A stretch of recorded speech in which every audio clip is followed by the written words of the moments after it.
Our project was on the battles of Monte Cassino and the Battle of Anzio. The two battles of Monte Cassino and Anzio were major battles in World War II.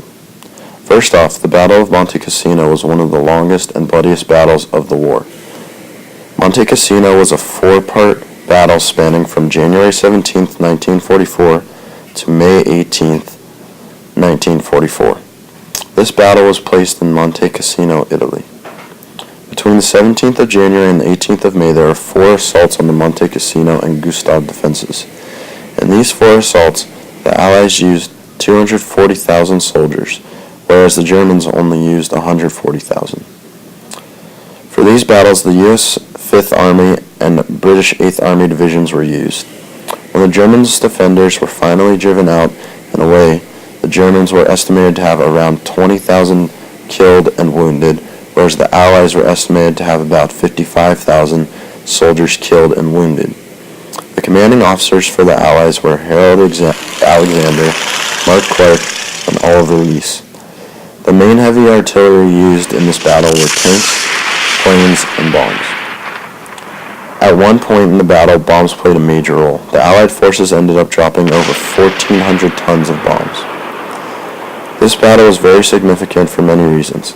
One of the biggest reasons this battle was so significant was because the Allies were able to accomplish their goal. The Allies wanted to get to Rome through this battle and the Anzio battle. The Allies were able to push through the German forces, arrive in Rome, and later take down Rome not too long after.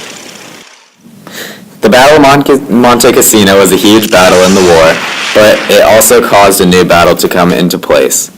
The Battle of Monte Cassino was the turning point for the start of the Battle of Anzio. The Battle of Anzio was in correspondence to Monte Cassino. The difference between Monte Cassino and Anzio was one of the battles by land and the other was a battle in the water. The battles were very similar. Both Monte Cassino and the Battle of Anzio were very long and bloody battles, and were both fighting for the same goal, which was to get to Rome. With all their similarities, there were many differences between the battles. The Battle of Anzio was a battle of its own kind. The Battle of Anzio was a major victory of the Allies. The battle spanned from January 22, 1944 to June 5, 1944. The USA, Canada, and the United Kingdoms were all a part of the fight against the Germans and Italians. The Allies came out with an initial amount of 36,000 soldiers, but soon broke out into groups of 150,000 soldiers. The Germans had a similar effect on their groups of soldiers.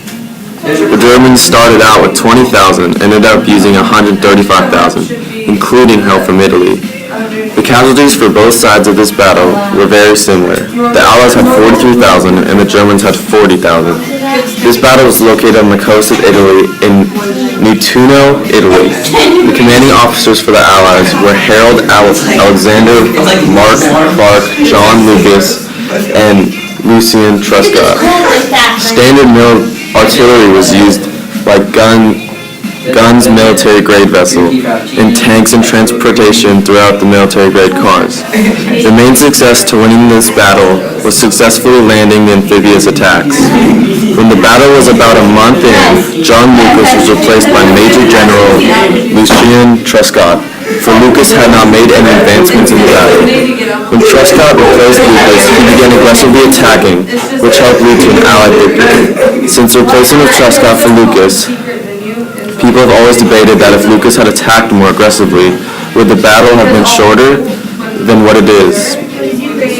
The Battle of Anzio was a very significant reason why the battle was so significant, because it was a mini D-Day. The Battle of Anzio was the first blueprint to D-Day.